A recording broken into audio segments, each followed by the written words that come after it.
Hi, my name is Jeanette Adame, and I'm presenting on Chapter 1 for this week. So I'm going to start with Cresswell and Cresswell.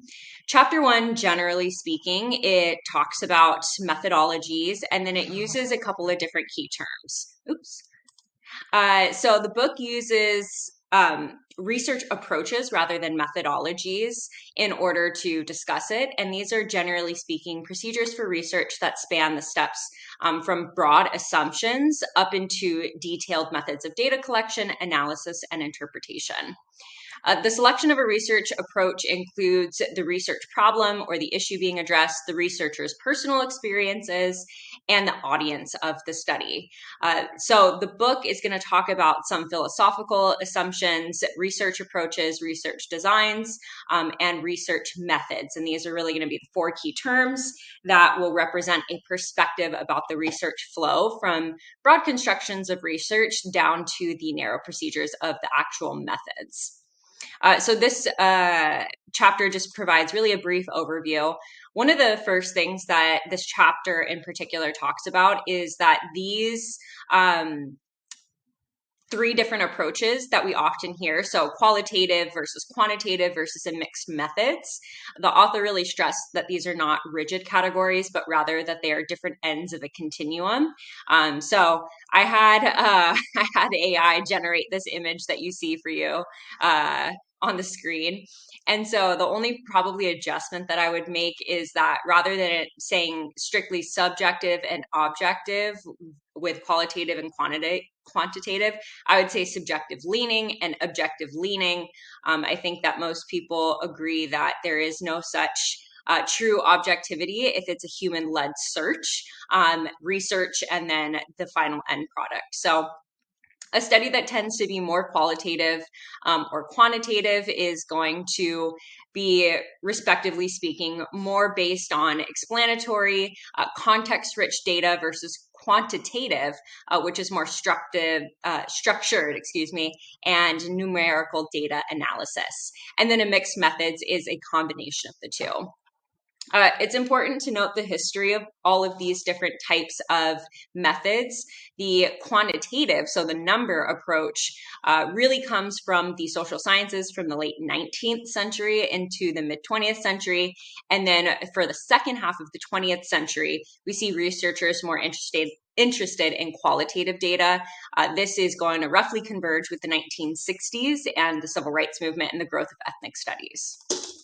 So some of the different philosophical worldviews. This is a table that was on or in the textbook, so I had that copied here. We use philosophical worldviews, and the authors use the term worldview as meaning, quote, a basic set of beliefs that guide action. Other people will use terms like paradigms, epistemologies, ontologies, or broadly conceived research methodologies. But the authors prefer the term worldview because it brings a more global perspective to the research in an area of, or in an era, I should say, of really international interconnectedness. We see the different types of worldviews will be discussed in proposals. And the authors really assert that it's important to include that in a proposal, so that really a term that I related more to this concept when I was reading this chapter is the term bias. I hear that much more commonly utilized today, and it's very closely related. And it's important for the reader to understand and know the biases of the researchers so that they can engage in their own critical thinking about the topic. And so that's something that, of course, I keep in mind when I'm doing my own research, and I know is going to be important for me to remember as I do research for the AADS program. So a brief overview of all the different types. There's post-positivism, where a worldview is sometimes called scientific method or a method of doing scientific research. It's also called a positivist or post-positivist research, empirical science, and of course, post-positivism. These people generally hold a deterministic philosophy that causes most likely, right, determine effects or outcomes. So something happens and then something happens as a consequence of that. Then we have constructivism. A constructivist or a social constructivist worldview is going to really be a philosophical position that's used in qualitative research. And validity and reliability are important in quantitative research, and the constructivist worldview holds basically a different worldview. So a constructivist or a social constructivist worldview is going to be a philosophical position that's used more so in qualitative research, where, the quality of something. And these are individuals who seek to understand the world that they live and work in. So individuals develop a really subjective meaning of their experience, and that meaning is varied and multiple depending on the individual, and it leads the researchers to look for complexity of views rather than really narrow meanings of like just a few categories or ideas. And so the research in a constructivist worldview really looks at having as many participants as possible to garner as many perspectives of a particular situation. Then we have the transformative. This position really arose in the 1980s and 1990s from individuals who felt that the first type, the post-positivist assumption, that it imposed too much structured law and theory that just don't fit historically marginalized communities, which of course we study in AADS programs. So our society or issues of power and justice and discrimination and oppression, that doesn't fit in a post-positivist worldview. And so this transformative one is really a worldview that holds research inquiry needing to be intertwined with politics and political change to confront the social oppression of whatever level it occurs at. And then we have the pragmatic. There are many forms of different pragmatic worldviews, but it arises out of actions and situations and consequences rather than an antecedent condition. So it focuses on methods, and researchers emphasize the research problem and the question and use all of these different approaches available to understand that problem. We have different research designs. Quantitative, that's more number driven. Qualitative is more the individual's perspective. And then the methods design. So just a couple of different examples of these for the quantitative. We see a lot of surveys. And this is going to provide a quantitative or numeric description of that population's trends, attitudes, or opinions by studying a sample of that population. So that's one example from quantitative that I noticed really appears a lot in some of the different studies that I've looked at. In terms of qualitative, we have narrative research is a design of inquiry from the humanities, in which the researcher studies the lives of individuals and asks one or more participants to provide stories about their lives. So I like to think of the difference between quantitative and qualitative. Like the quantitative is the bones, the structure of something, whereas the qualitative is more of like the meat of something, like the fleshing out, that gives it more of a humanistic perspective. So whereas quantitative is certainly important, it sometimes can lose that human element to it. And then of course mixed methods, looks at both of these things combined. One of the ones that I thought was interesting was an exploratory sequential mixed methods design. And this is the reverse sequence from the explanatory sequential design. So basically what happens is the research first begins with a qualitative analysis, and that explores the views of the participants, and then the data is analyzed and the information is used to build a second quantitative phase. So using those individual perspectives to build that structure. And yeah, the book talks more about all of the different examples that you see in the table here. I didn't want to go over every single one of them, but they were all really interesting. And I think I've seen some of them more so than others. Then we have the research methods. These are going to be really the third major element of what this chapter in particular is talking about. And these are specific research methods that involve the forms of data collection, analysis, and interpretation that's being used for an individual study. The authors do note that they're going to go much more in depth into each of these methods in chapters 8 through 10. So there really wasn't a lot about it in this chapter in particular. But I think actually I'm assigned to one of those chapters in a future week, so or in a future presentation. So I will talk more about it then.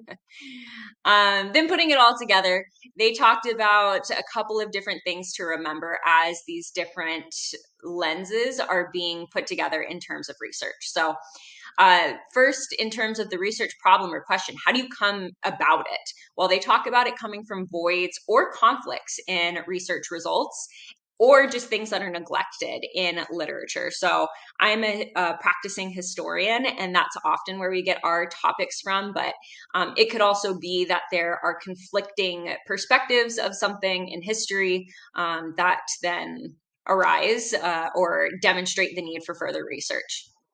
It can also come from a need to emphasize the voice of marginalized participants and real world problems that these people are experiencing that need to be addressed. Personal experiences, how a person is trained or how they have been trained can influence their choice of approach. So if somebody is trained in a specific technical or scientific or statistical or computer statistical program, they may be familiar with how to do research in that area and may choose to therefore do a quantitative design.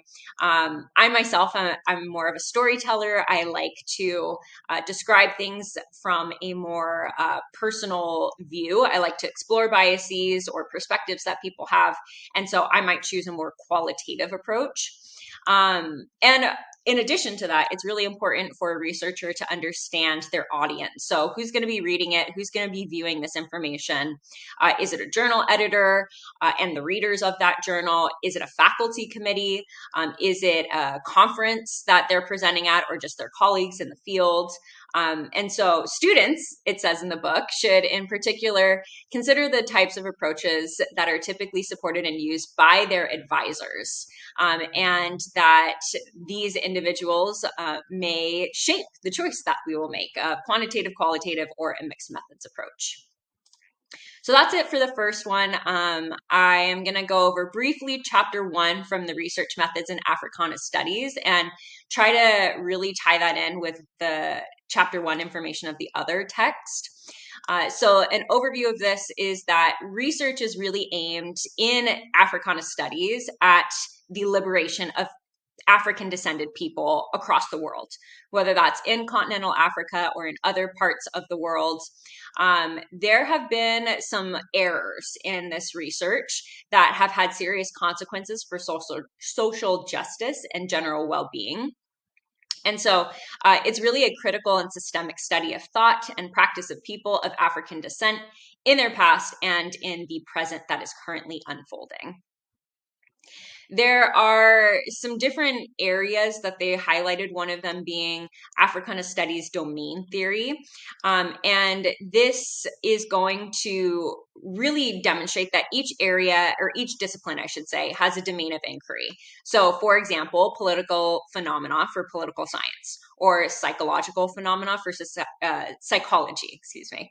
And so really a domain of inquiry refers to a specific aspect or subset or dimension of reality that the discipline is focused on. And so for Africana studies, Africana they define as being a label that represents African studies domain of inquiry, and Africana specifically being related to the African phenomenon. So it's an umbrella term that refers to people who are descended from Africa, Africa as a geographical location, and Africa as a culture, or African culture. So really focusing on people from those locations. Now, some of the notes that they talk about of where the information that Africana Studies gets its information from and the limitations of those. We have traditional perspectives that is knowledge passed down through generation. And there are a lot of strengths for this, right? The historical knowledge and the historical perspective, but there can be a resistance to change from traditional knowledge, and traditional knowledge has the possibility of perpetuating stereotypes. Authority, this comes from different well respected, and people who are trusted and have the expertise, or organizations that are trusted and have expertise. I think that this has changed pretty significantly since 2017. That's the year that this text was published in. And I think that the author may have more to say in the last 8 or so years about authority, and who can we trust? Where is this expertise coming from? Who trusts it? Who believes it's an expert? I think there's a lot of questions with that authority one. But the authors do very aptly note that this requires a lot of critical examination.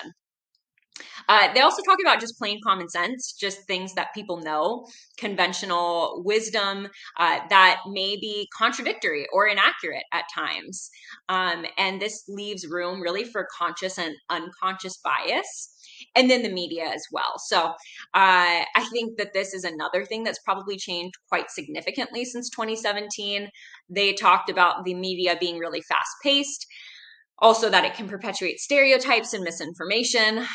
Even since 2017, the media has just changed so much. So some common errors in research thinking. Well, I think that the authors did a really good job of demonstrating these different areas of errors for us. So overgeneralization. This means, of course, drawing broad conclusions beyond evidence. Selective observation, which is noticing only data that fits preconceptions. Inaccurate observation, so misreporting facts or data. Vested interest, which is a bias due to personal gain that could affect research integrity.